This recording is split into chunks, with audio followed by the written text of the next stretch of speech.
Ladies and gentlemen, order in the courts. Today's proceedings finds the people versus James McGill. Legal troubles got you down. Bosses refusing to pay out. Hit and run leave you stunned. Drug lords in your future. Maybe not. Because he'll get your case dismissed. He'll get you the defense you deserve. But only if you say the words. Oh no! I need legal representation. Whatever shall I do? What do I say? Oh wait! I know! Better call Saul! Saul! Oh god. So without further delay, let's start judging Saul. Court is now in session. You will atone. How you doing tonight, BlueDragonFive? Wait, what? I can't understand you. I said, how are you doing? What do you think of this episode? Today we're covering Nacho, episode 3 of Better Call Saul.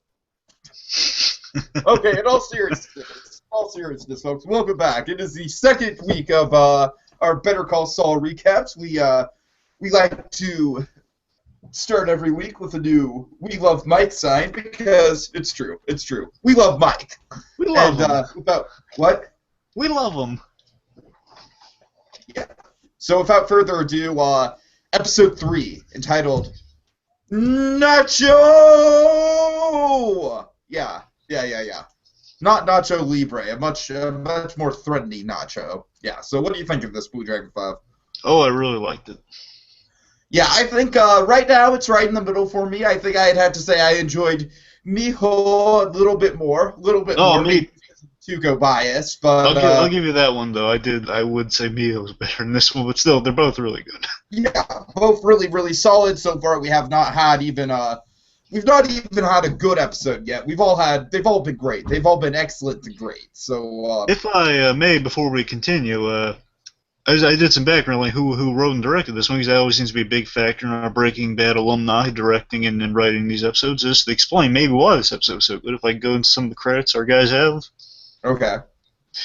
So, okay, so here's the writer, Thomas Schnauz.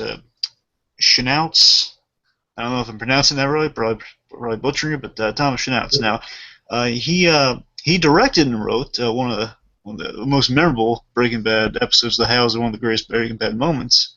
Say My Name. Oh, that's a good one. And again, I kind of, for the most part, I picked some of these credits because they do kind of somewhat tie into what we got going on here. Mm-hmm. He also wrote End Times. Okay, yeah, that was good. That was another very Saul-centric episode. And this next one definitely ties into what we're talking about somewhat. Definitely in terms of a memorable scene coming in this episode. 1 Minute. He wrote that one. Oh yeah. And our director, our fearless director here, Terry McDonough. I think it's it. Terry McDonough. He directed, appropriately enough, Better Call Saul. Better Call Saul. He also directed two more. He directed Bit by Dead Bee. Okay, that's an episode not too many people talk about. Oh yeah, and also he directed Bug. You mean Fly? No, Bug. The one with remember Jesse and Walt fighting that one? Remember? Oh, okay, yeah, that was a good one. I'm sorry, Ryan Johnson obviously directed Fly. That was a brain fart. Yeah, because Bug has the great formatting of like the opening and the closing of like how we got there in the ending. Oh yeah. Then again, what I just said pretty much describes every episode of Breaking Bad. Let's not dwell on those things. Anyways. Okay, so let's get started. I mean, we got some great talent working on this one, so let's talk about. We start with a flashback. Oh yeah. I love the color scheme of this flashback that we have. I love just the opening image of it. I thought it was brilliant. This really holds up with the rewatch. This one, this whole episode, really. Mm-hmm. So we start off the episode. We see, keys, pen, and most importantly, a really old '90s cell phone thrown in there. And now this, Now, this instantly, just like items being thrown in there, such as keys and then a phone, it instantly rose some flags in my mind, thinking, "Oh wait, this reminds me of Chuck." And we see, oh my God, Chuck's actually there. He's not putting in there for the reason you think, because he's working the case. He's visiting someone in a prison. I just love the connection there. You know, it's something he'll be doing later on because he has to, while putting his items into a box. Yeah, of course. Really good. So, gets you thinking right off the bat that it's in present day, so it kind of throws you off guard right away. Until you see that phone kind of gets you an idea, like, wait, there's something a little off. Yeah. But yeah, so just really instantly, it's got some really good foreshadowing going on there. And then we see Chuck is indeed visiting a client, so we see, okay, hey, Michael McKean with kind of a younger haircut going on for him, so we're definitely in the past. And then who walks in? Tiki, who walks into who is his client? His client is none other than his brother, Jimmy McGill. Yes. Slippin' Jimmy. Slippin' Jimmy. Now, like I said, I really love this color scheme. I love the dichotomy of, Chuck in the blue and then Saul in the, red-orange jumpsuit. Oh, yeah. The color really pops. I really look for stuff like that. Really good. If you want to look into maybe some symbolism going on, red or kind of reddish colors means, kind of evil or something, or sin or something. Breaking Bad, perhaps. Bad. Oh yes. He's done something wrong, so he's kind of in the red, and later on we're going to see some more red used. Indeed. So Chuck is visiting Jimmy in jail. What? I guess it's county lockup. I'm not sure. Yeah, I'm pretty sure that's what the deal is. Yeah. Anyway, so he's visiting him in a prison setting, like a little consultation, I guess maybe interrogation, a little visiting room. And basically, Jimmy's just instantly hounding him with, okay, we gotta have some strategy here, some legal loopholes. Mm-hmm. Then just Chuck instantly, you get the sense, Michael McKean is so brilliant in this. He doesn't say a lot, but when he does say something, he has a lot of resonance, and just you get all the acting through the kind of the eyes and the connection between these two in terms of, you're in trouble again, Jimmy. Yeah, it's pretty serious charges this time. Yeah, it could be labeled a sex offender because of some ungodly thing we don't even know about involving a sunroof. Oh god. I don't even want to know what it involves. Do you think this has any sort of connection to Chuck's illness? Or I'm not even talking this case in particular, but I'm just talking, just the ongoing, Chuck having to bail him out of situations. Interestingly enough, at first I thought we were going to maybe get some definitely foreshadowing, because we got that great opening shot of, what's going to lead into his action, but I think they're going to extend it out a few episodes. So basically, this is going to bring Jimmy into Chuck's life, the ending of this little opening we got here, which I assume maybe future openings or flashbacks we're going to see what exactly happened unfold. But I think they're kind of building a narrative from this structure, it looks like. I kind of like how in this show we're having, these different narratives going on, within the cold open. So we have the future Saul, who we're hopefully going to revisit. We've been speculating about that, but hopefully we'll see him again. And then now we've got Jimmy and Chuck in the past. I like how both of these storylines kind of have very distinct looks to them. Obviously, future Saul is in black and white, and then this is very very cold, very stark color scheme. So I'm really digging it. I'm really enjoying it. Oh yeah. So let's see. So basically, it seems like it's been 5 years since these brothers have been in contact. If I'm reading this correct, which I think I am, that Jimmy at this point he's still in Illinois, Cicero, as he said in his little story he was regaling the skater boys with. The Mopheads, so I kind of nickname them. The Mopheads. Basically, it's been 5 years since these two have seen each other. I believe Jimmy's and Cicero are doing a Slippin' Jimmy run-of-the-mill stuff, along with whatever has got him to this the sex offender potential situation he's got going on. Which again, I'm getting the implication that a lot of sex offender cases, not every time. I don't want to sound like a monster or anything, but sometimes it is more of a circumstantial thing. Which it sounds like it is for Jimmy here, in terms of you do something at a certain location that may ring a bell of sex offender, which if you can nail down for, obviously is a really bad thing, as Chuck points out, because that follows you. Oh yeah. Anyway, so it's been 5 years since these two have seen each other. Basically, Chuck just instantly saying, "It's been 5 years since I've seen you. Mom had to ask me to come down here. Says she was crying. I was not crying while in prison, Chuck. Do you really think that's me?" Anyway, so it's pretty much after I love this love the again so much what's unsaid with Chuck in the scene really hooks me on this and it seems to be fitting with what we got last episode too of like really that great conversation they had last episode of like the whole space blanket debacle. Oh yeah, It was really what wasn't said in that scene that was really compelling about it. Mm-hmm. And basically it's just one repetition of like the whole space blanket thing, but here it was like. Jimmy going on his whole spiel trying to like, bring Chuck to his side of like, I'm more disappointed in myself than the minute he said that I knew he was just trying to And then I love how Chuck's smart enough. Mm-hmm. Chuck's smart enough to try to leave. Like, say, guard, no, please, Chuck, please. Yeah, please don't leave. And then pretty much he says, I'm sorry, I glazed over. He knows if he doesn't get out of this, and it's just going to ruin his life. And Chuck's like, well, okay, if you understand that. Yeah. Oh, by the way, I glazed over two really, really important lines. One's a funny one. That he has a really funny line about two things I know. Only one of them's Bugs Bunny. He always takes a wrong turn in Albuquerque. He's making small talk with the fact that his brother's in Albuquerque. He says, your brother, I can never spell Albuquerque from what it's worth. Give me 13 tries and never spell Albuquerque right, and Bugs Bunny always takes a wrong turn there. But however, his first entry line, this is important, this is the important one. Oh yeah, I know what you're talking about, yeah. Jimmy, I assume because of what he's done in 2 episodes before, he's quoted Showtime, and he's quoted, you will atone. I wonder if that's going to be a recurring thing, because I really like that. He says, here's Johnny. And, of course, that's a little bit of a foreshadowing that we'll get back to. So I think it might be kind of a running gag through each episode. We'll see. Oh, I'm sure it's a running gag. I'm sure, yeah. He has, like, a notable quote in each one of, like, a movie that has something relevant to do with the episode. Anyway, so, he says, here's Johnny. Anyway, so getting back to the particulars of what he's basically saying, please, just tell me what to do, Chuck. Just tell me what to do. And basically saying, this will ruin my life, and Chuck, my heart, I love Chuck so much. And then Chuck takes pity on his brother. I just love this moment of care between these two. It's just him saying, basically, okay, well, look, if I can get this, basically, if I can get this overturned, all that stuff, if I can get it, which Chuck, Jimmy has all the faith in the world. Chuck will get him out of this situation, which obviously he does. Okay. Says, look, all your old connections, all your stuff you got going on here, slipping Jimmy, it's over. He says, sure, whatever, please, Chuck, whatever, just do whatever it takes.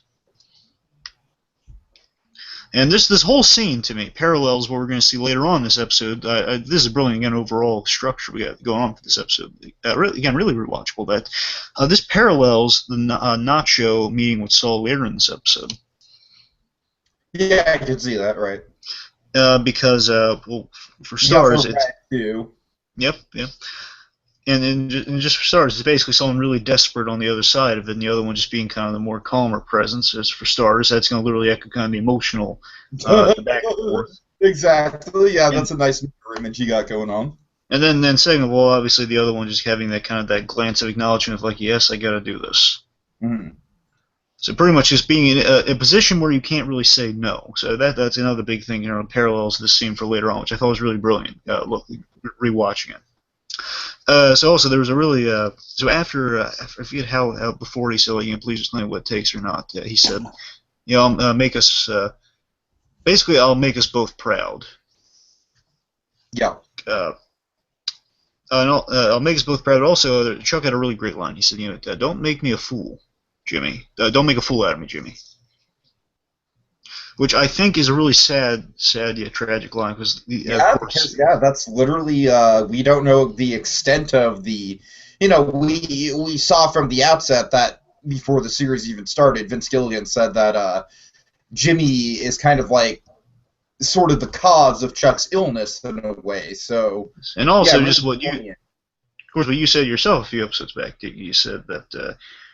It's always kind of sadly ironic. Chuck is such a brilliant guy, yet he's compelled by his illness to do these things that would appear foolish. So of course, he will have a fool made out of him because of what Jimmy does. Mm-hmm. A lot of tragic line, really well, great opening as a typical Breaking Bad fashion.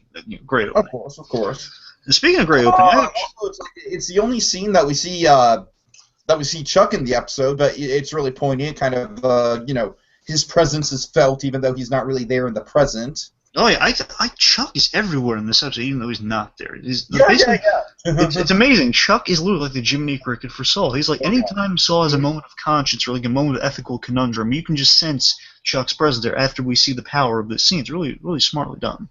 Mm-hmm. So okay, let's speaking of openings, I have kind of an interesting thing to say about kind of our little transition-y bit. Yeah. So we see a lady kind of unbalancing the scales of justice in Saul's office with using it for an ashtray. Oh yeah, an ashtray. Yeah. Right. And do you think this lady might be good old HT, perhaps? No, I think it's Kim. Oh, you think it's Kim? Okay. Well, I could be wrong, but I think it might be Kim. I'm saying I just got the sense that all the flashbacks and openings are just like authentic, like Saul Goodman stuff.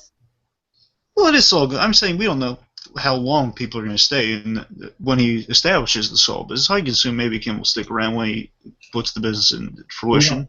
We don't know. We never see Kim in Breaking Bad, so. Well, I mean, I'm saying we're obviously in the show with the namesake, we're going to see him at some point establish Better Call Saul. Of course. So we'll see. Mm-hmm. Anyway, so the point is, I kind of noticed a running thing with each of these openings. Hopefully, I can remember what I was thinking about this. They each have something really interestingly thematic about the episode in these little brief openings, if you think about it. Okay, so real quick.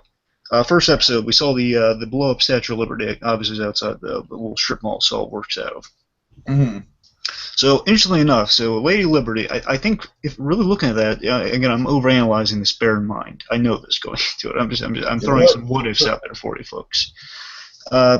It's an artificial Statue of Liberty episode, so it instantly has a bit of cheesiness there, but because it's artificial, that means people have the illusion of freedom. So think about this. Freedom, okay. Now think about the illusion of freedom here. Chuck thinks he is free to get over his condition and whatnot in that episode, right? Mm. He thinks he thinks he's free to do whatever he wants, which is he thinks he's able to get over his illness whenever he wants to. Like, he will beat this. Sure. Illusion right there. Basically artificial freedom, as fake Statue of Liberty kind of symbolizes. Basically Jimmy thinking like he can actually score the Kelmans, thinking he has a shot at a lot of this stuff. Basically the artificial hope he has right there. Kind of hope that he has the freedom to be his own guy and still be successful. Not the case. Kim, which I think might be a runner here, especially in this episode, it looks like Kim has the illusion that she'll be able to move up in the world, that she'll has the freedom to make a name for herself. I'm extrapolating on that, mind you, but still. Yeah, I definitely have some things to say about Kim. This was definitely the most screen time, of course, she's had. I'm warming up to her. I was a bit skeptical about her at first, but she's definitely coming into her own as a character. Yeah, but you see I'm going with the freedom kick on that one, right? Freedom kick, yeah. The second one's much simpler. Just Saul's driving, and by the way, really funny Easter egg in the first episode is that we didn't mention this, but when he goes to his car, the esteemed car, he passes the Cadillac model that he actually drives in Breaking Bad, which is really funny. Oh, really? Oh my God! Here's the thing. I remember picking up on that. I just forgot to mention in the last episode. 2 episodes ago, so I feel silly about that, but. And anyway, so the point is, like, we see the lawyer up car driving away, and basically that just signals to me, okay, we're moving forward in the plot, and more importantly, we're driving out somewhere, which implies the desert. Someone's driving out to the desert. Okay, yeah, for sure. Yeah, basically it's moving forward in the plot and going to the desert, like going on a road trip. And then this one again, just kind of the scales of Saul is weighing a lot of ethical conundrums in this episode. That's what the scales represent, and also a female who. A female who's smoking, which implies maybe Kim Wexler. I'm not sure. That's true. Yeah, I didn't think about the cigarettes. That is very much a Kim thing, right? I don't know what Francesca does in her free time. I don't know. Oh God. Okay. Anyway, so see what that's all I wanted to say about the opening, because you got me thinking about the openings now. Well, that's okay, because I think they're fairly significant. So again, I'm just pretty much all speculatory. What I'm just saying there. So I'm reading into it for fun. Okay. All right, so let's get back into the present. What's Saul doing? Cucumber water. So it's late night in the nail salon. He's getting some of that cucumber water, and Nathalie's not around to hassle him. He's got some big decisions to mull over and think about, and we get that red lighting in this scene, which I thought was a really nice touch. Oh yeah. So basically, it reminds me of the pilot to Dexter of like the red lighting represent kind of some evil on the horizon. Some evil, some pressure at the moment there with that little red light kind of eating away at him because he's got like Nacho's phone number on the matchbook. Again, the matchbook very important. You don't have Nacho's phone number, do you? No, but I think there's someone who mentioned like this gag about it's like one of those fake phone numbers in which it leads. Yeah. If you call it, then you just get his voicemail. Well, no, I meant it's one of those fake numbers in terms of like movie fake numbers, like they give like a 555. No, it's actually not a fake number from what I've heard. From what I've heard, if you call it, you actually get it's a voicemail that just says Nacho, leave it. Are you serious? That's what I've heard. Yeah. Do you think would you be able to look it up while we go through this and maybe try at the end? Yeah, I can see. Yeah, I'll also have to go in and borrow a cell phone at some point. But yeah, just keep that in mind. Let's see if you can look it up throughout this thing. Anyway, so let's see. That's awesome. Anyway, so he's mulling over like he's Nacho's phone number. Anyway, so he's also thinking about like Nacho this plan he has for the Kettlemans, which is why he's really mulling over maybe making the call or not making the call or whatnot. So he calls Kim to chat, and basically at 2 a.m. in the morning. Not for phone sex, as he makes clear. Not for phone sex. Not not to talk dirty. PG, strictly PG-13 at the most. Yes, PG-13 at the most. Essentially, it's establishing there's definitely these two are pals, or at least in some light have definitely been pals. Sure. And she. Here's what I take out of the character from this episode. I basically take that. It's kind of like it's kind of like Kim is definitely more higher class than Jimmy is. Where it's like she's definitely more professional, works at the more professional law firm. Jimmy, of course, is the public defendant. So, you know what I mean? I kind of get that. That's kind of like maybe the reason why they're not together is that she's a little bit more professional than he is. I don't know. What's your read on that? Yeah, I just kind of assumed even from the beginning, they're friends, colleagues, but then she kind of played ball more and she got to advance in the world. And Jimmy's always kind of resented her for that.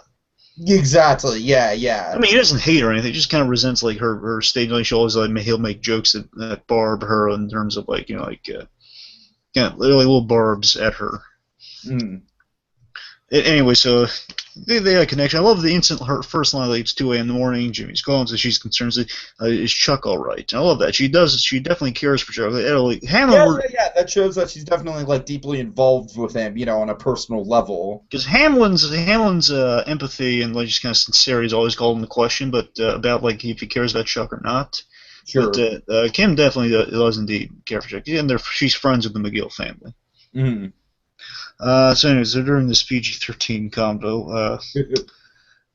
Jimmy essentially through conversation he implies that he's trying to get some information on the Kettlemans, but also he kind of brings up that just offhandedly towards the end the family might be in trouble.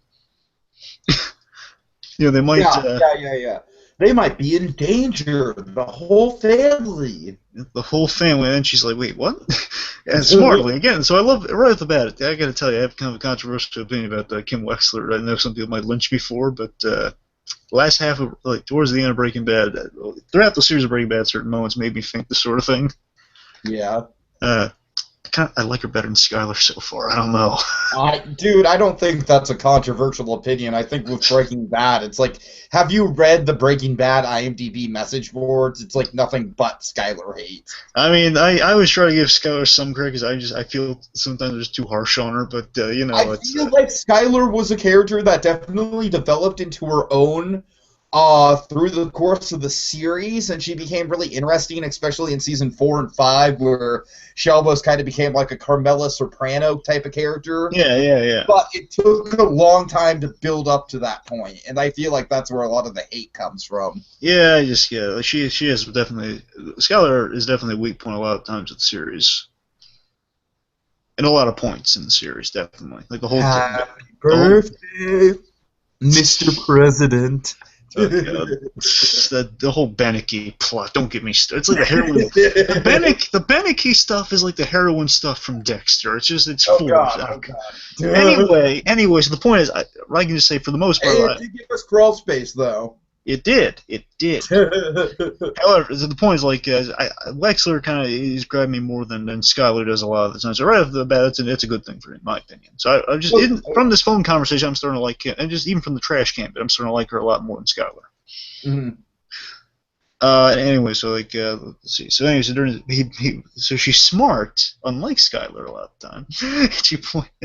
She's like, flags raised, but then Jimmy says, no, I'm trying to forget about it.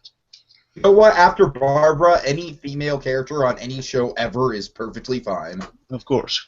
Anyway, so this is important. Throughout this conversation, probably before the drunk thing, it was like basically Jimmy's asking questions about the Kelvins and she can't share it because she says, this is important, I'm sure it's going to come back. She says, remember, I'll be second chair if this goes to trial. Mm-hmm. So I think it's definitely going to cause some conflict in the future. I will bet you even money it's going to cause conflict in the future because of that. Okay. Anyway, so basically after he kind of shrugs off as he's drunk, I'll talk to you tomorrow sometime. So they got a good rapport going. I'm not sure I'm doing it justice, but they got a good rapport going. They're definitely old friends. Mm-hmm. Yeah. Anyway, so let's see, where are we at next? So Jimmy's tossing and turning in bed. Then take us through the process of what he's doing here. Okay, so he takes a roll of paper towels, and don't worry, Lois Griffin, we got you covered because we do in fact have paper towels. But he takes a roll of paper towels, and you know I love how what's he stick it on? He sticks it on like a bedpost or something like that. Yeah, it's like it's like a plunger in the Yeah. He's in the bathroom, like a little cramped bathroom, or like a little washroom. Mm-hmm. Where he just first time I saw this, I just love it how it comes. Essentially, this little bit here is kind of the equivalent to Walter White doing some science. Oh yeah. You know, basically, not just like making meth. I mean, like doing the really cool science stuff, like when he takes off the zip tie, or like when he's building the battery. Mm-hmm. So this is essentially Saul's equivalent, like basically really office material matters. Right. So again, Jimmy's really the law firm. Sorry? I said he's the MacGyver of the law firm. Exactly. So Jimmy's really clever with that sort of stuff. Anyway, so he builds kind of he's rolled the paper towels out, which at first I didn't know he was doing that. I got an idea once I saw him grab the rubber bands. Yeah. He does, because in the promo they kept mentioning the sex robot voice, and that's essentially what this contraption does. It's the sex robot voice generator. BlueDragonFive. What? Do you want to come and play with my erector set? What? I can't hear you. Try another connection. I said, do you want to come and play with my erector set? I'm just kidding. Long time somebody wants to be an Imagineering joke. Okay, go ahead. I just love no one can hear him using that thing. Anyway, so he makes the sex robot. So again, it was really kind of brilliant reveal of like, oh, that's what he's using it for. So he makes he drives out to a payphone dead of night. You know, he still has like a t-shirt, not pajamas, but a t-shirt, just like he's dressed for bed. And, he's calling, he's weighing his decisions again. Get that presence of Chuck there. He keeps hanging up, wasting a lot of money. Well, go over the message, the voicemail message, because it's priceless. It's like, I can't. You've reached Team Kettleman. It's no Jesse Pinkman message. Kettleman, man, I'm really warming up to these characters because they really do like. They kind of remind me of Gale in a way. They're kind of just like these over-the-top, like cheerful people that at their core are kind of bad people, but still like. They're like keeping up such a facade of like, oh, we're the nice, perfect family. Oh, I'm glad you brought that up, Tiki. Brought up Gale Baker. Yeah. Really? Okay. Yeah, because I found something out that Saul. Oh, I know what you're gonna say. Go ahead. Yeah, Jimmy lives on the same block as Gale Baker. Yep. Maybe we'll see that. Maybe we'll see a little bit of Gale in this show. Your boss is gonna need me. Okay. Okay, anyway, so as after message, it's no Jesse Pinkman message, but it's pretty funny. So basically, after he works at the Nerve, he calls. I believe he calls 2 times. He gets the message, and the 3rd time they finally pick up. Let me ask you this: do you think it was just out of like just a second thoughts that he kept hanging up, not leaving a message, or do you think he was just literally waiting for someone to pick up?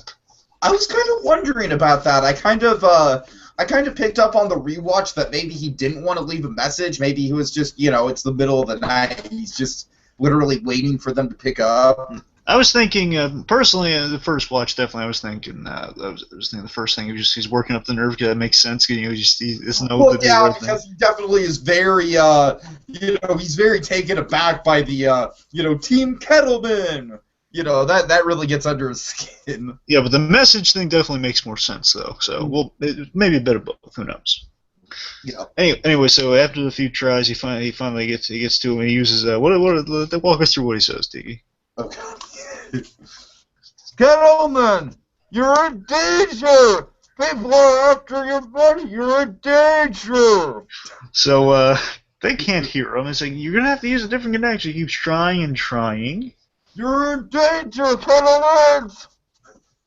So then, pretty much, after he tries a few times, it doesn't work. And then what does he do? Is before he quickly hangs up the phone. He's just like, Kettlemans, you're in danger. They're after your money. Bye. I love that. It reminds me of the Jarvis bit in Agent Carter's when he quickly hangs up the phone. And he can't keep it up any longer. Mm-hmm. It's really funny. This moment I really like. There's such a tense, such a tense, like, they're out there moment. It's really, really creepy. It's such a really, really good. It's like all those ominous shots where we saw the cars like waiting outside in Breaking Bad. It really reminded me of the episode 747, the first episode of season 2. Oh right. Oh yeah. Where Walt and Jesse are all on edge about Tuco.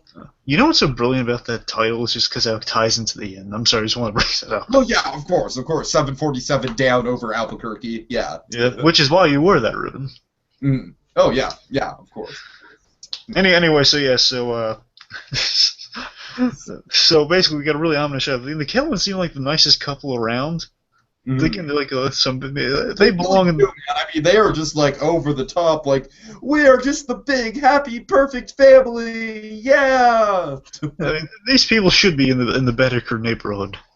Yeah, that's what I'm saying. Because Gale, it's like the interesting thing about the Gale character was always that he was like just this very friendly character that was working in a very unsavory business. Yeah, because he just loved the science of it. Right. So I kind of feel like it's the same thing with these guys. It's like they're not bad people inherently. They just stumbled upon some money. It's funny. It's like they're really low rent Walter Whites in the beginning. Oh God. Yeah, that other people said that. Yeah. Anyway, so let's see. So pretty much there's that really creepy moment of like after our money, and then they just look out the window and you see like the kind of the reveal, like a rack focus shot of like you see a guy waiting in a van.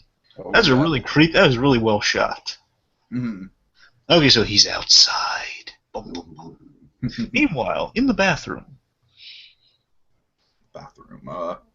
I'm sorry, take us through. I don't have notes. I don't have any sense. So we see Jimmy. He's continually fed up with PD work. He's talking to the guy. He kept having like the whole like the kid just stole a piece of pizza with last episode.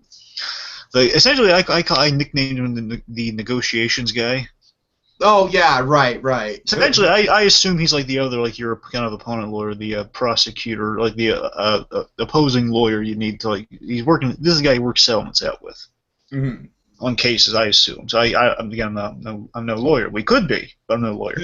So that's the point. He's chatting with the guy while he's in the bathroom. Again, he's just showing how it was sad just the PD lifestyle is. What do you mean? The whole roast beef? The roast beast. It was a Grinch reference. Yeah. Which is really funny. So pretty much, the guy is just like, I just love the little subtle touches. Like, it stinks in here. Oh God. Anyway, so then he's negotiating with the guy, and apparently the guy he mixed up the cases because he thinks that no, I can't. He's a drunk.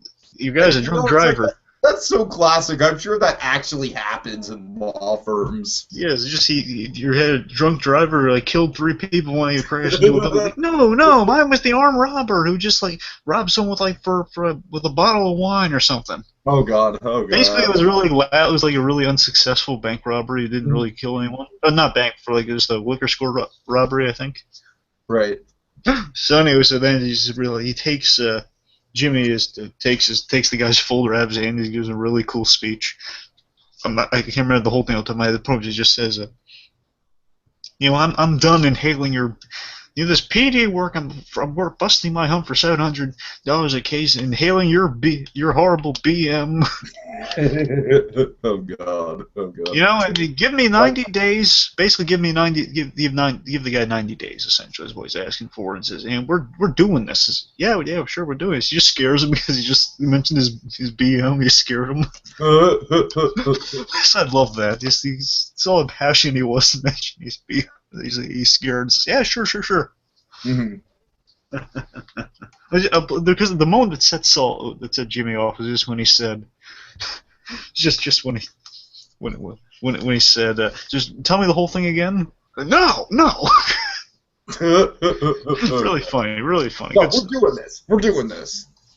we're doing this.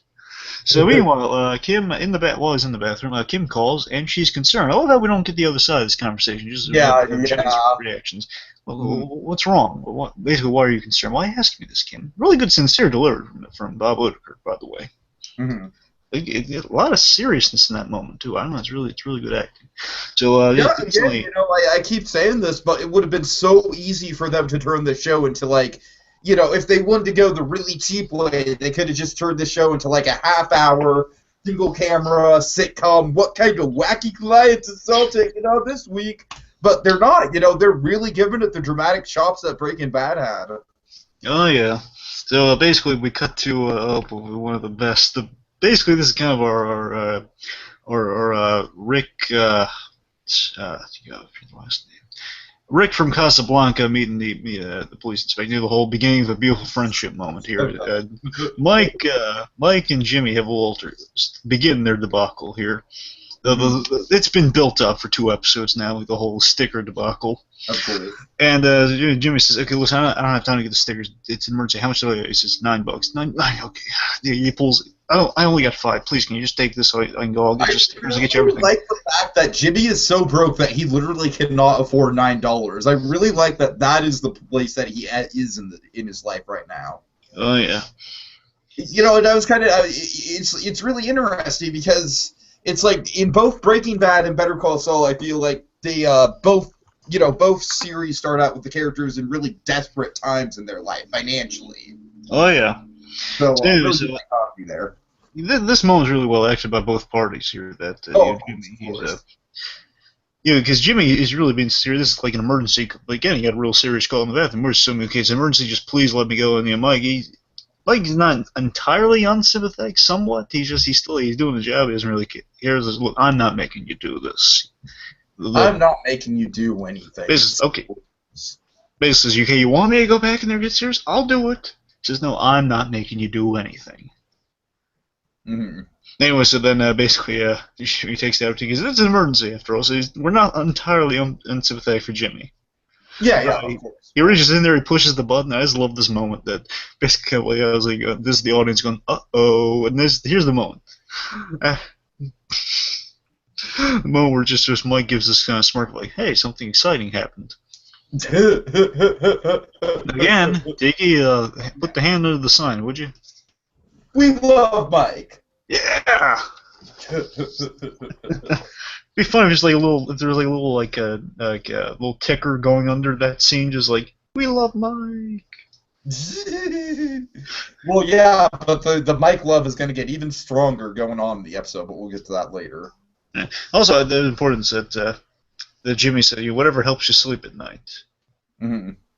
I think it's I might also be tied into some stuff with Mike. Oh yeah, for sure. Oh, because sorry. So Mike said, I'm not the one making you do this. And then Jimmy says, hey, whatever helps you sleep at night. Yeah. Anyway, so meanwhile, so take us to the next scene, Tiki. We're at the Okay, next we're at the we're at the Kettlemans and what? we're at the Kelmans. Yeah, it's all pulls up. Big police scene, lots of tape and everything. Of course, instantly big sense of dread from Saul's end, and Who's there? Hamlin's the first person to walk up to Jimmy, right? Yeah, what are you doing here? Says, oh, I already picked up the police scanner. Just thought there might be some work here. There's no work for you here, Jimmy. Mm. So And basically, so Jimmy, he's just kind of like trying to sense out the scene, and Hamlin, he's just like, well, the neighbor called, and the front door was left open last night, and no one's home, so, we're still figuring out. the place looks like it's been ransacked, so it looks like they're gone. Oh yeah. But as we'll find out, well, no, I'll get to it when I get to it. So Kim wants some answers after basically Hamlin's kind of placated. Says, okay, well, go, take care, Jimmy. Yeah, goodbye. So Kim wants some answers.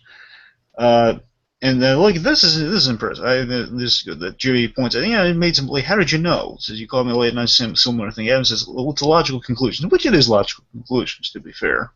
It is. It's just kind of a little bit of a suspicious coincidence. And it does pay off. So they're coming from and of course Kim is suspicious, most definitely. Oh yeah.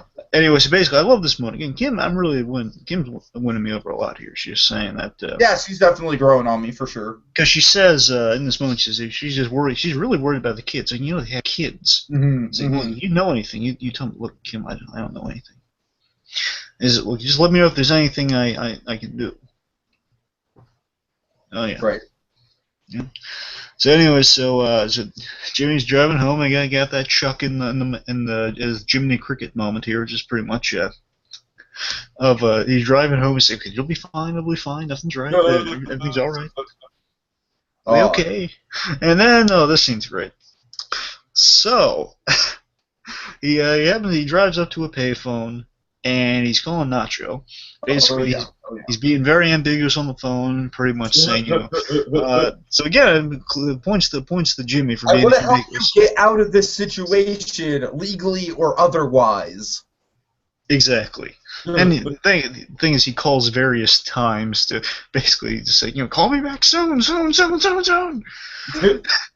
Essentially. I'm going to get off the phone now because you might be trying to call me. This doesn't have call waiting, so just keep trying. Just keep trying. Just call this number. I will be here.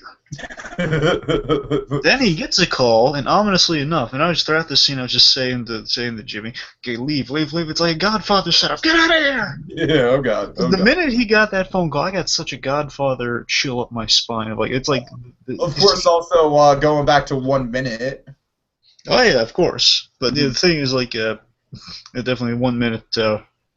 Well, 1 minute actually. To be fair, the 1 minute moment was when he was calling in the beginning. Yeah. That was literally the 1 minute moment. Because by the way, because just when I saw that there was a guy out there, oh man, this is such a 1 minute moment. It's he was just saying, "They're coming, they're coming." I also think this is also a little bit 1 minute-esque, where it's like he gets an ominous phone call, and then he's just left to be like, "Okay, what do I do about the situation?" Yeah, the thing about the Godfather is that there's always gonna be something is off in the scene, and then basically the violence proceeds, that follows it.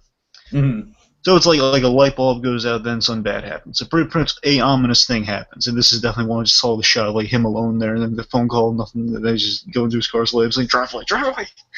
And then the car won't start, which is not good. And we see two guys approaching from both sides of the alley, and then he runs down the alley, and I was thinking, oh, he's a gunner. I love his interview. He's like, just walking normally. Yeah, we just taking a stroll,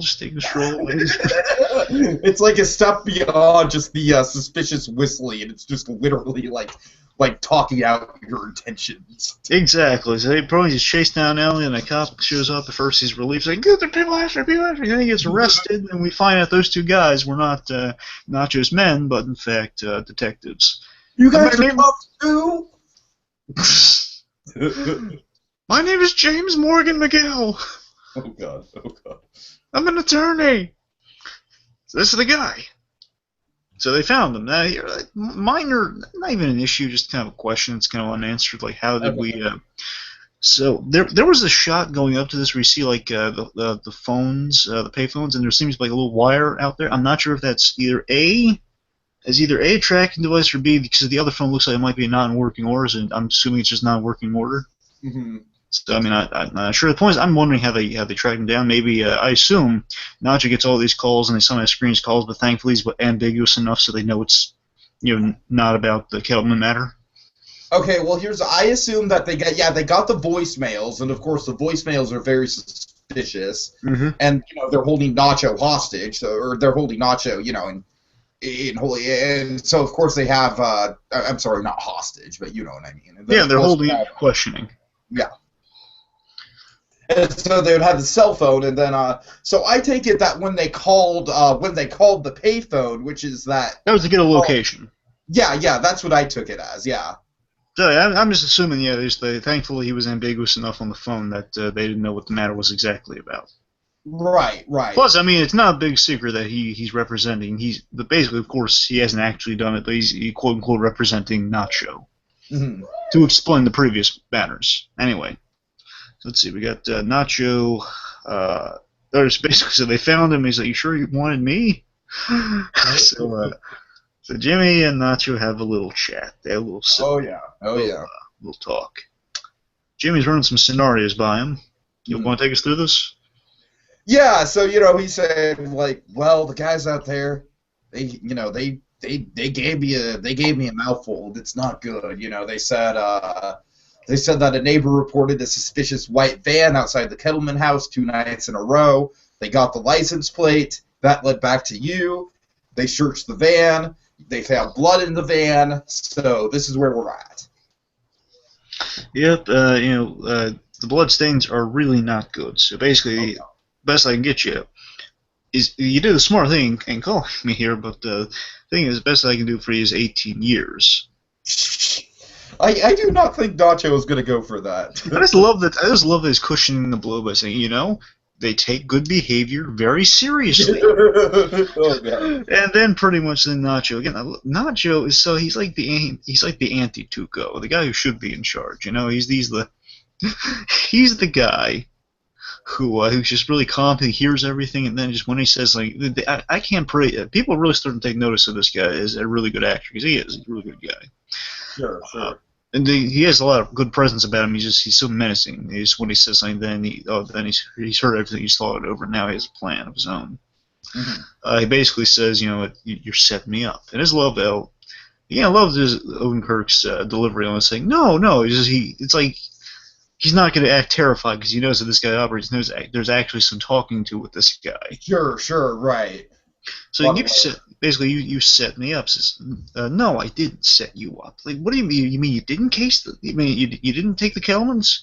No, I just cased the place. So basically, column B, what he says at the end of it is, you're going to get me out of here by the end of the day, essentially 24 hours or so. Or else you're a dead man. Yes, or else you're a dead man, or things will be bad for you. Which means you'll die. Oh yeah, pretty much. It's pretty much where things will be bad for you. And he's got some red in the scene too. He's got some red on the sleeves and stuff. And there's that kind of scare movie scene in the trailer, like the whole. right. Things will be bad for you. Again, this guy playing Nacho is really good. And of course, that was the moment that early on when I saw that shot of him lunging at him, I thought it was Hugo, and I was like, oh god. By the way, from what I hear, we're definitely it doesn't sound like a spoiler to me, but just again, we've seen in Breaking Bad they bring people back in flashbacks or not, so I'm not going to make any assumptions on survival or anything. But I'm just saying that from what I hear, Nacho's also contracted to be in season 2, so it's a good sign. Okay, yeah, that's cool. I'm more worried about seeing Tuco again. I would assume that Nacho would be involved. Yeah. We'll see. Tuco, how much are we going to see a Tuco? Well, I think we're going to use Tuco sparingly, but I think he'll be in it. Okay, that makes sense. Yeah, you don't want to you don't pull your Tuco card every episode. It's a little too easy. Of course. He didn't break your bed. He just appeared when he needed to, and he was just terrifying when he did. Right. Let's see.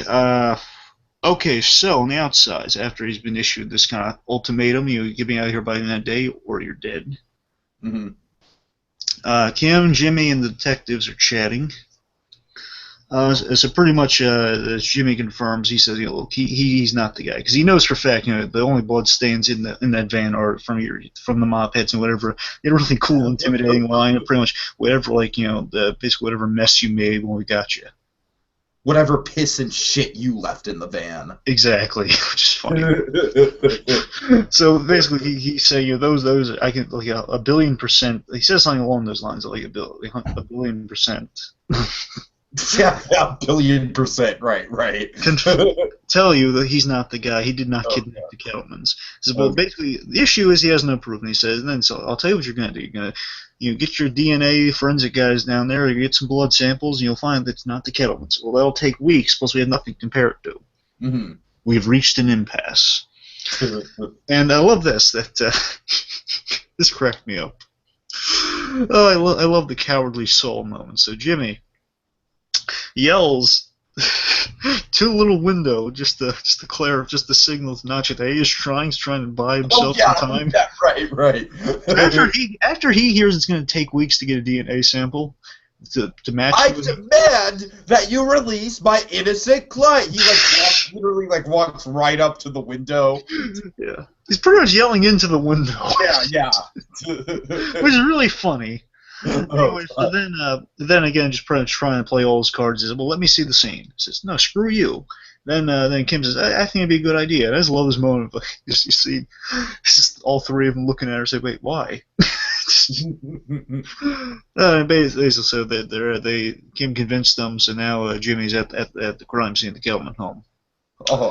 And they're going through. So okay, here's the son's room, and here's the daughter's room. In the daughter's room, we got a little revelation. We see a bunch of pictures, and the end points to Jimmy for being smart here, which we have seen definitely in Miho, favorite. Oh yeah, of course. He's really smart. He knows how to put together these lies based on a lot of truths and stuff. So basically, the whole thing about Walter White-esque. Yep, certainly. Like the whole thing in Miho, using the mother as the way to convince him to go of things. He notices here in the pictures that the girl has a doll. And there's a little doll rack for it. And there's no doll, which implies, and I love this, again, I love the logic of this. It makes a lot of sense, really well written, this whole idea, that they kidnapped themselves. I kind of put the pieces together myself as he was saying this. Like, oh, wait a minute, yeah, doll's gone. And what would the Kettlemans do after they get a warning like that? And if Nacho says he didn't take them, they must have ran away. They pulled a Gone Girl!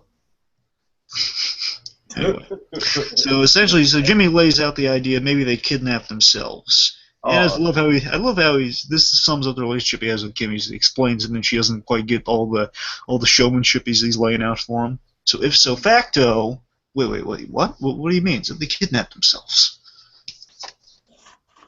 Yeah.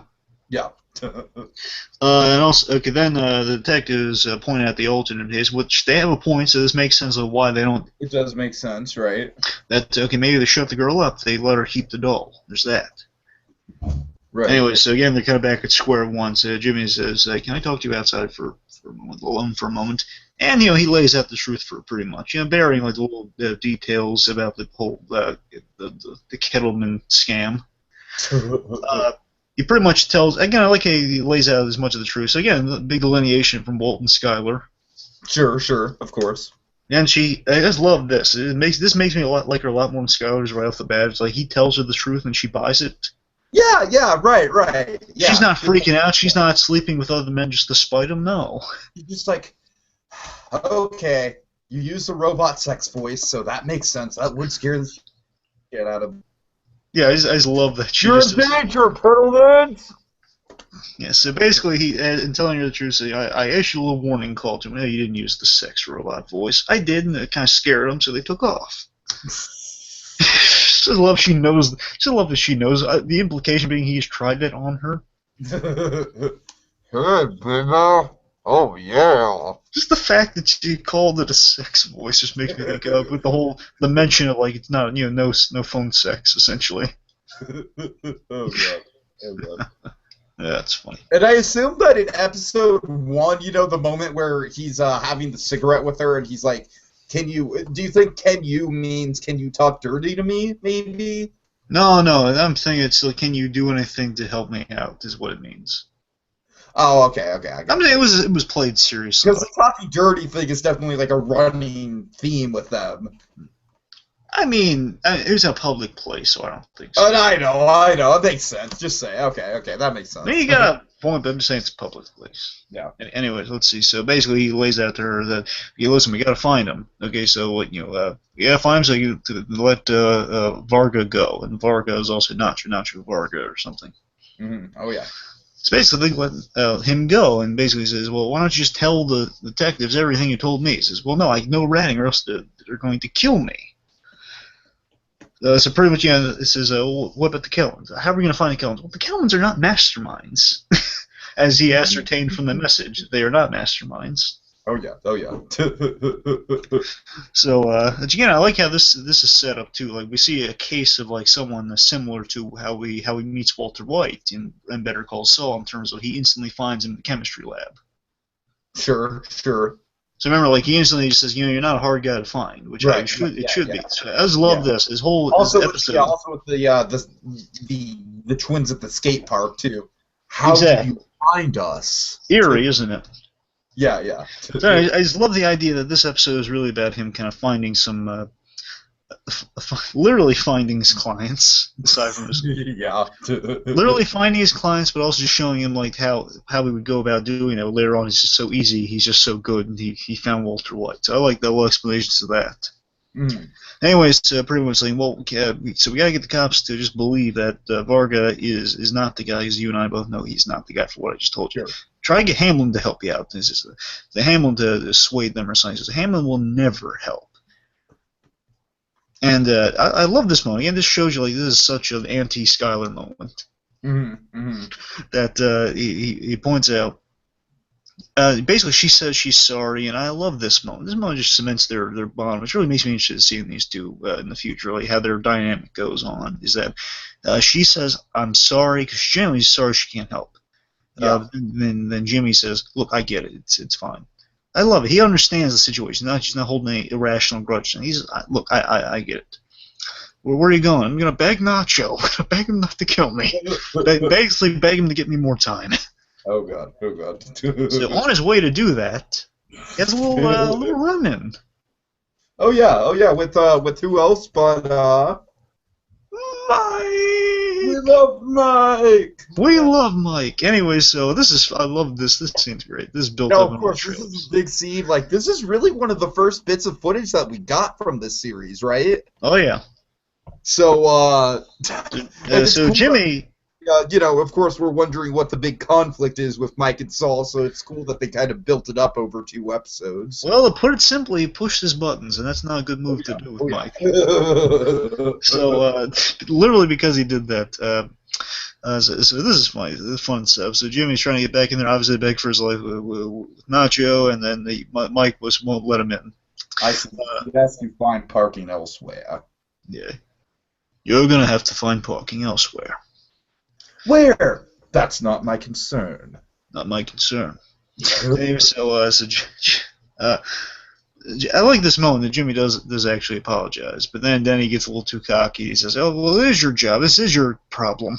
Literally, your concerns. Okay, I'm going to park it here. I'm going to park right here. I wouldn't do that if I were you. Then what are you going to do? Throw a poop-filled diaper at me, old man?" Anyway, so then he pokes him, which is definitely a really not smart move to do. With yeah. Then he proceeds to grab his arm in kind of the breaky position, like, oh, you don't test me, bucko. Just shows you like this the soul, and they're like, show he is not a fighter at all. Nope. So we take us to our next scene, Tiki. Okay, so next scene, they're so the cops are going over the Mike is making a report against Saul, and let's see.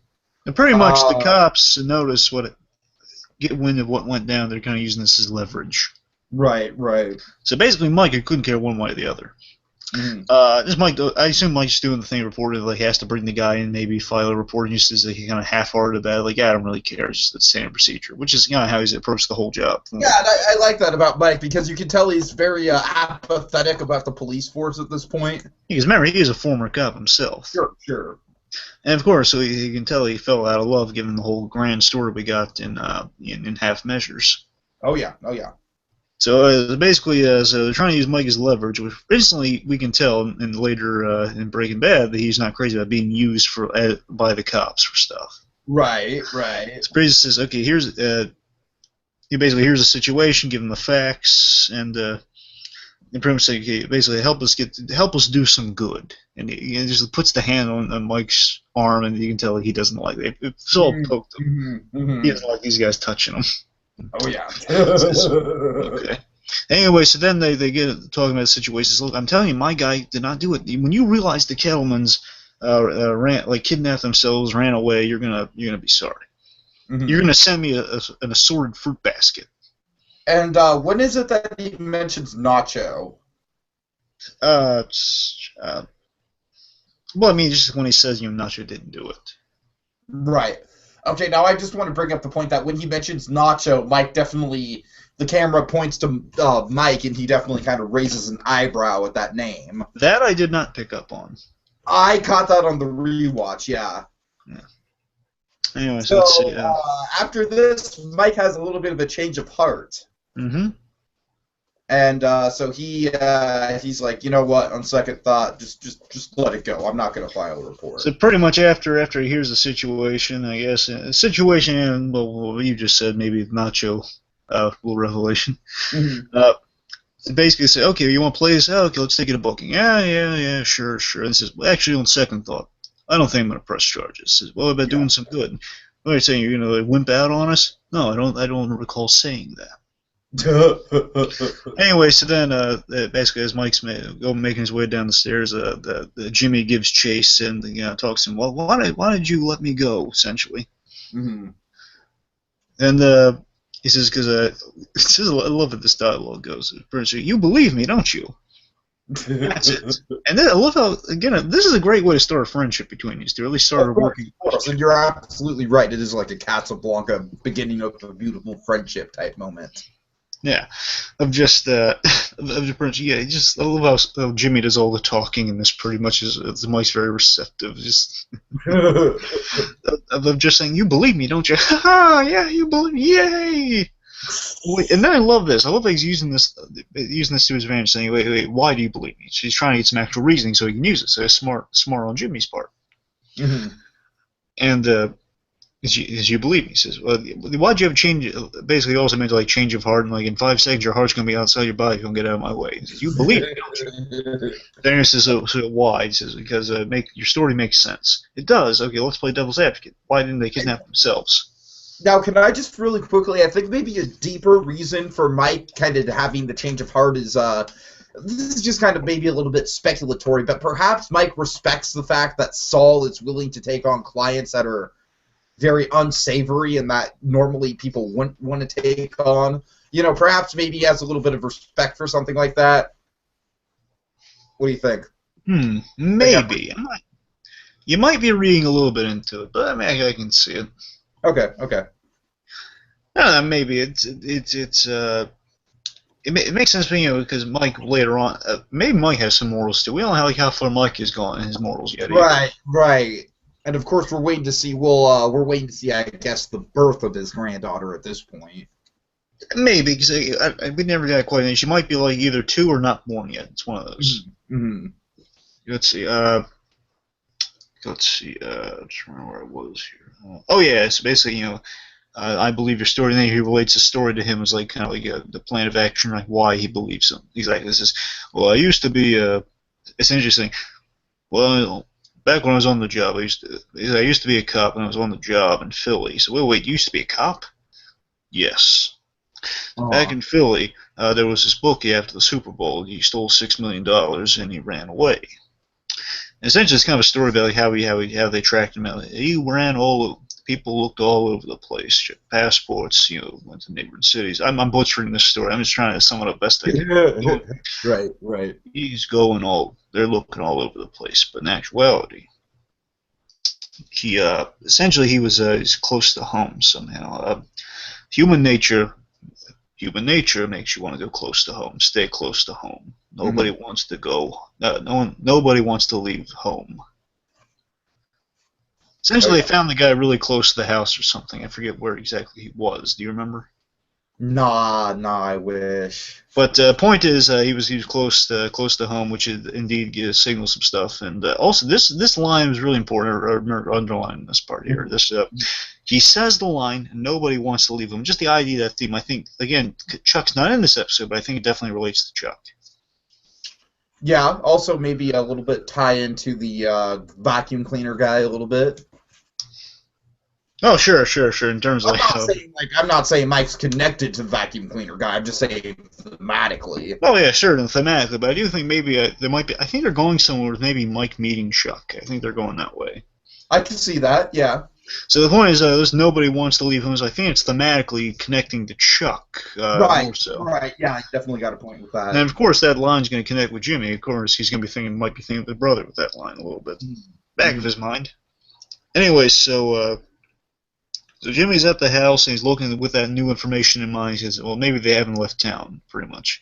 So he's looking around the house. He's mulling some options over, and he's mulling some ideas over, and then he realizes, oh wait, these people have like a huge potential backyard. Not an exact backyard, pretty much like a backyard should they have chosen to go that route.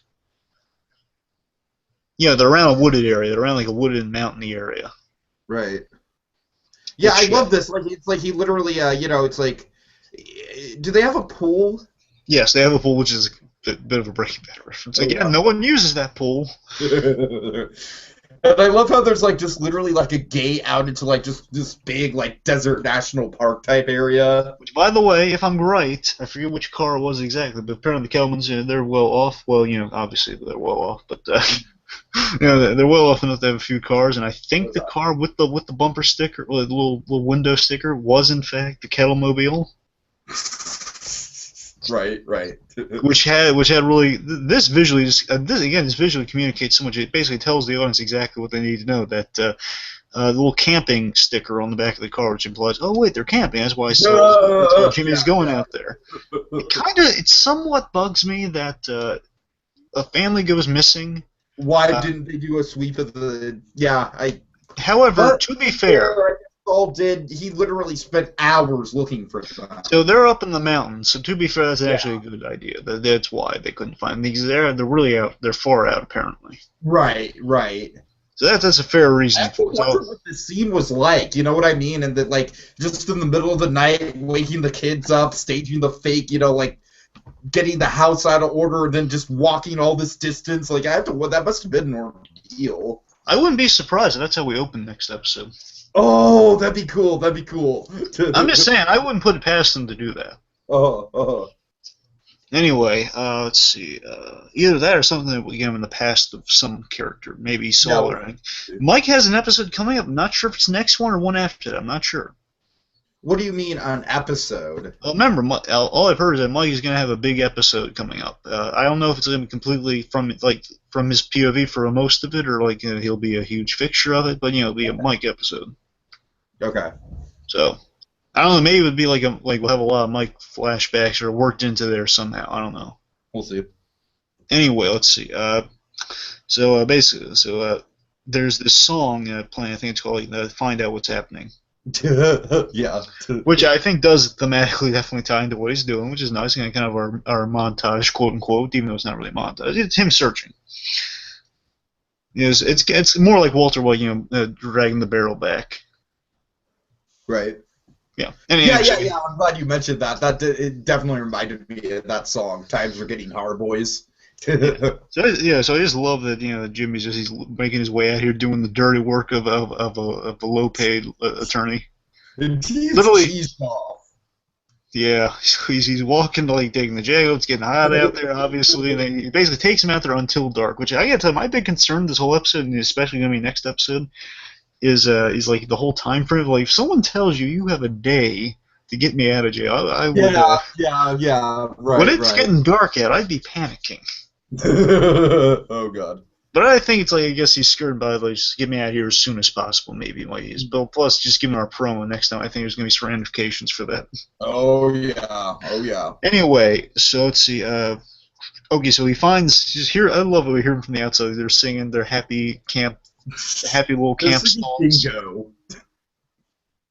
Yeah, they're singing thing. I always love this. That just all just after such a Yeah, tired. I love the shot of the shadows, and they're all like clapping.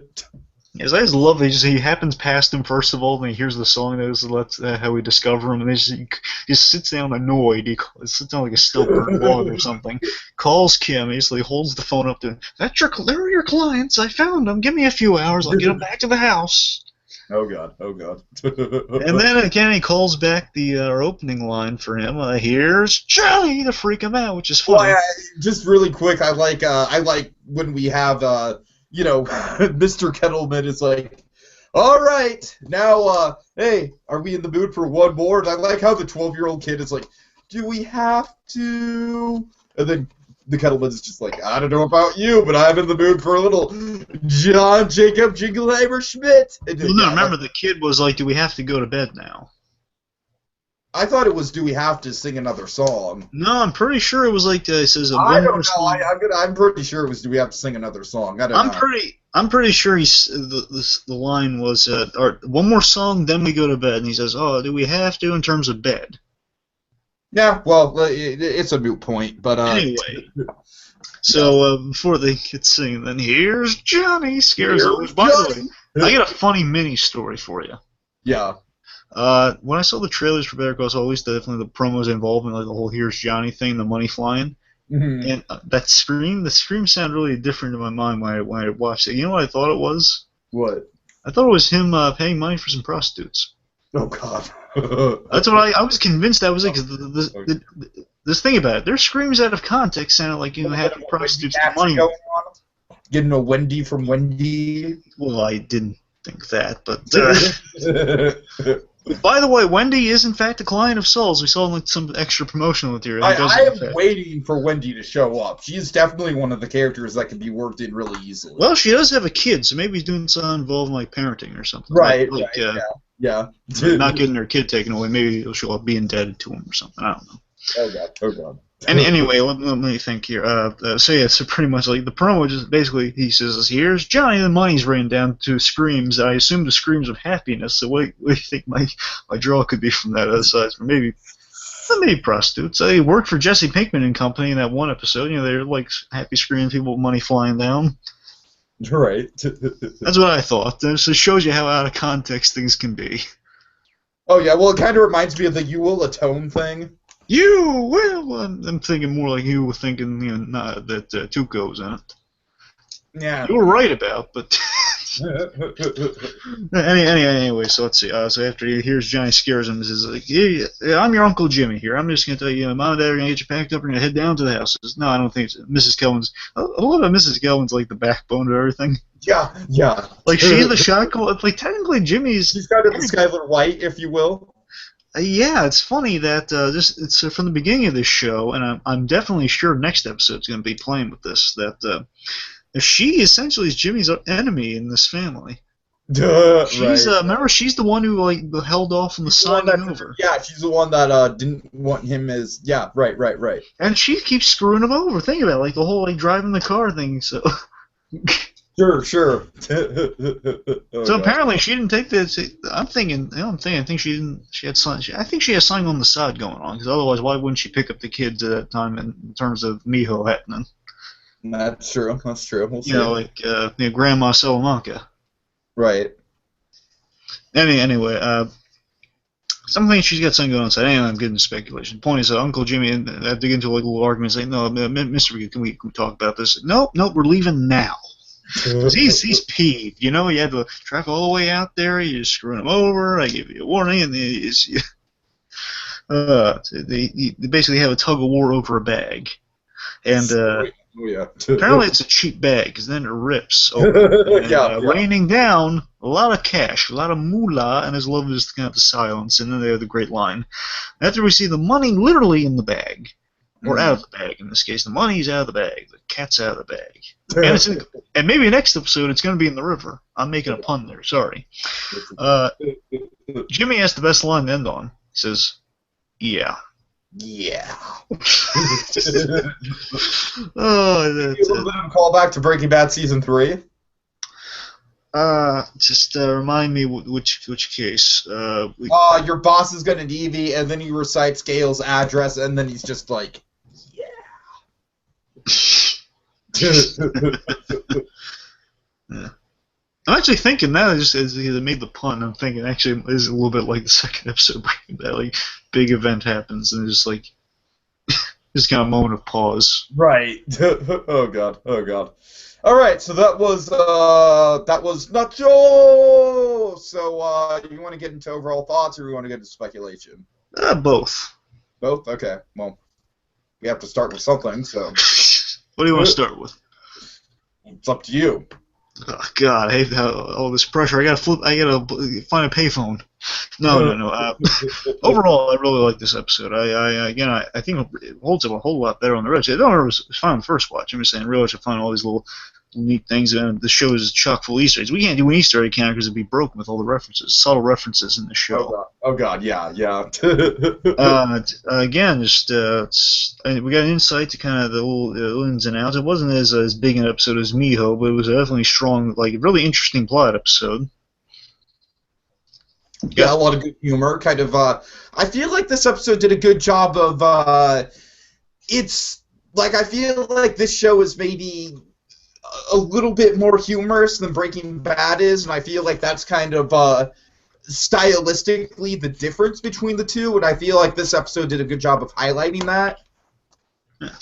I think this show is kind of more. Again, I'm not discrediting the whole like Bob Odenkirk's 85% drama to 15% comedy, but I will say it looks like they kind of rearranged the order in terms of like how Breaking Bad drama with humor in it. I'm thinking it's humor when the drama's in there. It's really big drama. Mm-hmm. So I'm thinking like there's a lot of it's a universe where funny things can happen, but when dramatic things happen, it kind of overshadows the comedy. Like, I'm thinking, like, the Kettlemans in general, for me, are kind of, like, the perfect embodiment of, like, this show's brand of humor, you know what I mean? Yeah. So, yeah, but overall, like I said at the beginning, I think this fits kind of right in the middle. It's not quite as much of a big game breaker as Miho was, but I think it's a little bit more solid than Uno was. Not to say Uno was a bad episode. Uno was a great episode, but, you know, with 3 episodes, they've all been great, so I think that's a good sign for the show. I love Jimmy doing his kind of lawyery detective work. I love that. Mm-hmm. Just seeing Jimmy be real clever in these moments, and of course I love like the sex robot voice is really clever. And just again, the morality of this episode is really interesting. You will atone. Yeah. Again, the morality thing playing with Jimmy is like morality with Chuck being kind of in the background, like you feel him in the episode. Mm-hmm. Oh yeah, it was really strong, really compelling, and again the whole Mike stuff was fantastic. And I love that. Of course, that was the highlight. That little stairwell meeting just makes me so happy for the future of these two characters. Okay, so let's go what we exactly saw in the promo. Here's what we saw in the promo. So the Kettlemans looks like they're trying to bribe Jimmy. He's like, look, let's just not talk about the money. yeah, they're like giving him a couple nice stacks there. So again, I think we're going to see kind of that ethical conundrum brought on by Chuck going on, of like, you know, take the money or not take the money. So I'm thinking, I don't know, I want to say he won't take. I want to say, instinctually, I would say Saul would take the money because we know he does take the money years later. But I don't know. I'm thinking at this point he might not. Yet though, so that's he's still. I feel like Jimmy McGill's definitely. I feel like Saul Goodman definitely had a moral code in Breaking Bad, but I feel like Jimmy McGill is overall like, he's got a little bit more humanity than Saul Goodman does. Yeah. If that makes any sense. Oh, yeah, that's the idea. The idea is like, Walter White, it's him becoming, Mr., as they say, Mr. Chips goes to Scarface, but for Saul, it's like, he's going to, it's from kind of young, idealistic, attorney with morals goes to the strip mall lawyer to take any case. Right. But so I'm thinking definitely going to see like that payoff. I guess essentially he's not going to take the money. It's going to maybe be troublesome. The point is like I think it's going to be more so less out of ethics, more out of like logic in terms of I can't take that money or else people are going to be looking for it. Sure, sure. Something along those lines. I'm not quite sure, but I guess since he's not going to, because that'd be kind of too easy to solve his problems. It'd be like kind of like the whole Schwartz thing in Breaking Bad, of like you can't solve all his problems. That's true. That's true. And it's episode 4. Was it episode 4 of Breaking Bad? Gray Matter. I Uh, think it was. yeah, Four's Gray Matter. Yeah, you're right. So there we go. There we go. But also, I mean, we even had a moment like that in the pilot. Remember, we had like the whole like he shreds like their answer to the whole what about the money issues when he rips up the check. hmm So I mean, we've had exactly. moments like that Right. in there. Good point. Because the brilliant thing about Breaking Bad was just again the first 3 episodes are the addicting, awesome ones. They addressed the logical progression of okay, well, he has cancer, so we can ride that for a while, but nope, we're going to subvert that expectation by giving him instant solution to his money problems. Right. And he's going to turn it down. That's going to make him interesting, which it did. Oh yeah. I'm in the empire business. Ooh. Wait for it. Hold on. There it is. It's hard to read, but it says Empire Business. Right. Why is that on the ceiling? Yes. Why is it on the ceiling? Because I have no space on my wall, as you can see. Right. Okay. So anyway, what else we saw here? We saw Jimmy and Mike at the toll booth. So it looks like maybe they've gotten over their little tiff, which the stairwell scene implies they have. Sure. I'm thinking again, big surprise coming from me. I think Mike might be a bit of a Jim Gordon now and again, give him some input on some cases. I was thinking maybe Chuck was more the Jim Gordon. Well, it's funny. I think Chuck might be more of an Alfred. I'm not sure because he's more of that emotional. Yeah. I'm saying maybe I think Kim and Mike are kind of his Jim Gordons. Oh God. Well, at least Kim isn't as Barbara. Oh God. I feel so bad because again, the comics she's a little more. She's better than the Barbara. Yeah, but Gotham has tainted it. Gotham has tainted. Barbara is tainted meat now. I'm just saying, Gray Delisles was Barbara Gordon. She was great. It's her. Yeah. Anyway, so basically, I think Jimmy and Mike are going to start their bond. We didn't see much in the promos; the 2 of them are there, and I'm going to have some theories about Mike in a moment. Just give me a moment. We're just going to what we saw. We saw the Kettlemans. Looks like the Kettlemans are going to be going after Jimmy. I presume Betsy Kettleman, because she's the troublemaker. Right. Nacho feels betrayed that you ratted on me. How did he exactly rat on him? Can you go over this? Well, I mean, I'm sure he's going to piece together at some point that you warned the Kettlemans. Warned the Kettleman. Oh, okay, gotcha, okay. I mean, basically, there was a moment we kind of glazed over. There's a moment where he said, look, I don't even care about that right now. Just get me out of here. Right. So I'm sure because Nacho's a smart guy, he's going to piece together, well, if you're the only one who knew this, so obviously you had to warn them. I hear ya. That makes sense. Okay. You see, when I heard ratted, I assumed to the cops, and I got confused. But yeah, the way you put it, yeah, that totally makes sense. Plus, I mean, for all we know, maybe the cops found something on him he's going to hold a grudge for it. Who knows? Right, yeah. But the point is, then he has a really chilling line where he says, you ratted on me. That means you're going to have there'll be consequences. Oh yeah. Oh, when he says that, then we see kind of 2 bits. One, we get a funny bit of like he says I assume he's at the nail salon. It looks like he's at a nail salon or a barber, like a female barbershop where he's just give me like he's a Tony Curtis Spartacus. I look like Tony Curtis and Spartacus. Mm-hmm. With the haircut he's getting. We see Hamlin and Kim. They say cease and desist, or I presume from the Kettlemans, which equals war. Which basically implies they're declaring war. Right. Okay, so then big thing at the end within the promo is that a 911 call is placed in broad daylight. Mm-hmm. It makes me worry for Mike. Obviously, we know he's going to be okay, but I'm thinking. Well, yeah. I was going to say, like, why would you be that worried? I mean, I'm worried in terms of like, oh, we love Mike, and I don't want anything bad to happen to him. I think. Remember, the next episode is called Hero, correct? Yes. And which implies, I'm thinking. Let's speculate about that. So I'm thinking that Mike's going the friendship's going to develop. No, not friendship. The partnership's going to develop between these two. Mike's going to take a sacrifice for him, maybe because Nacho's retaliating. Yeah, I mean, as soon as I saw that episode 4 was called Hero, I did kind of speculate that would be the moment that sort of solidified Saul and Mike's bond, so I think you're onto something there. Because I would say that I would worry for Chuck, but the issue, the issue is Yeah, when he's right. I was calling. gonna bring that up. Yeah, The only issue is that he's outside though, so it can't be Chuck true, when true. he's calling. However, let me run this by. I actually in the second episode, I had a worry for a brief millisecond. I didn't bring it up because it was very minute. Uh, When we saw Jimmy come home drunk, yeah. for a moment I thought, oh my god, it's going to be Tuco or Nacho or somebody visiting Chuck, and he might. No, yeah, that would For be a moment. So I'm thinking, when he says, there are going to be consequences, I'm thinking Nacho might be paying Chuck a visit, because he knows where he lives. okay. He knows how to find him. Right. Oh yeah, definitely. So I'm thinking Nacho, there might be a chilling scene where Nacho might visit Chuck at some point in this season.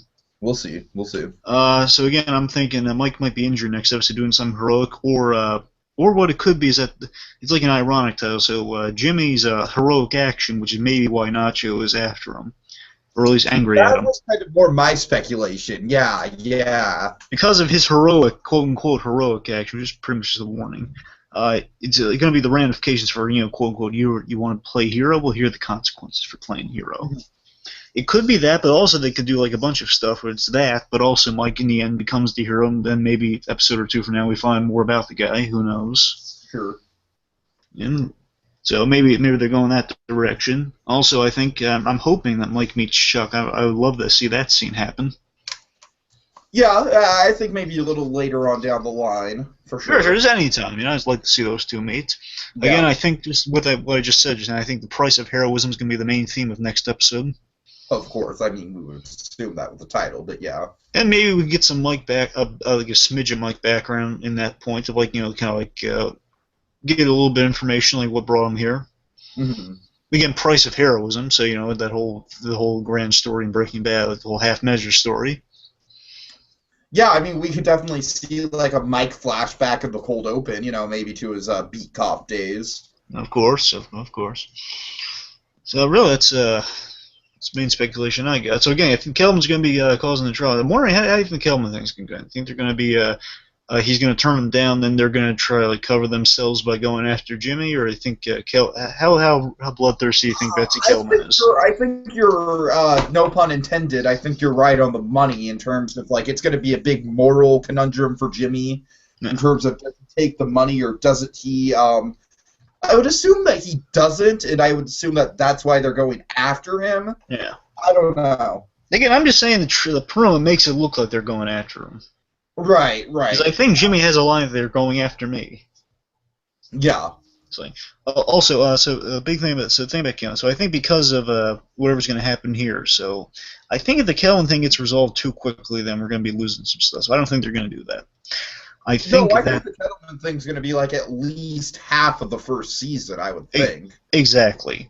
And because of that, I think we're going to eventually their case is going to be bumped to trial, or at least going to be the threat of bumping it to trial, which is going to put Kim and Jimmy at odds with each other, which is kind of supported by the little Hamlin clip we have, because there's a cease and desist order mentioned in this by Hamlin, and Kim's in the frame with them. So I'm assuming that's going to just instantly be putting Kim and Jimmy at odds, which is going to be kind of an awkward situation. I like the fact that she knows the ins and outs of the situation for the most part.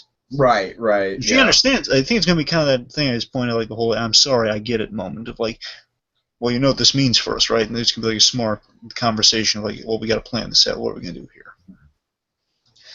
I have like one thing that just kind of popped into my head. I'm sure it's not going to relate to like this episode or probably even like this season, but what if the ultimate end game of the series is going to be like in the future? Hear me out. In the future, Jesse coming to Saul for help. What if that's what we end on? And that whole storyline. Like, what if it turns into like a sequel for both Jesse and Saul? So, wait, do you mean just by like the end, like a season kind of? Like maybe that'd be like a big ending revelation. I'm not saying. I don't even think that would. I'm saying like I think this would be like season 2 at the absolute earliest, probably season 3.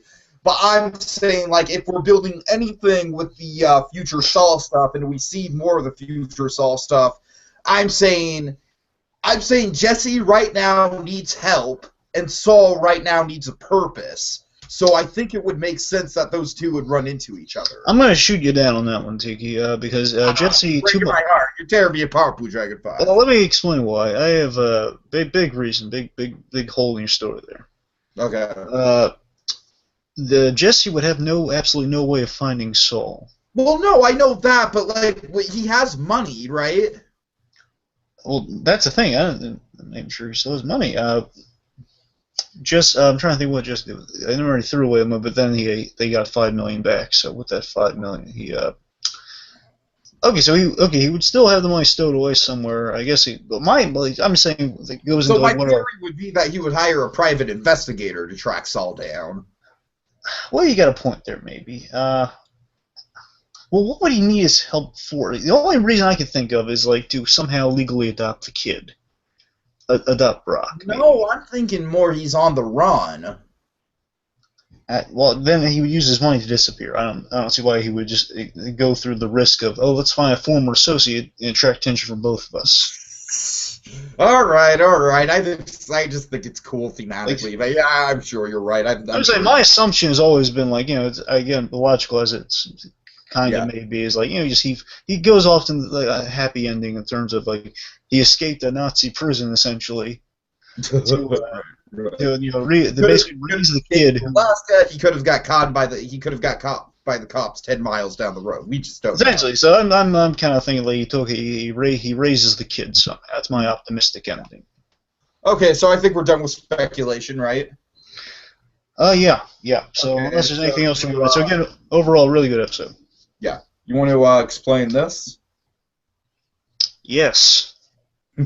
So, folks, because we love the immortal words of Saul Goodman, we're going to pick a quote from Breaking Bad, some expositive wisdom from the good man himself. Oh yeah. We've got let's see right there. See, you got a nice little selection of quotes there. So, you ready for me to go ahead and mix them up? Scatter them about. In addition to loving Mike, we also love Saul, because that's why we're talking about this show, after all. Oh, yeah. All right, you ready for our our Saul Goodman quote of the week, BlueDragonFive? What is our Saul Goodman quote of the week, Tiki? Okay. Read it for the nice people. I will. What did Tom Hagen do for Vito Corleone? I'm no Vito Corleone. No shit! Right now, you're Fredo. All right, so there you go. That's your Saul Goodman quote of the week. Yeah.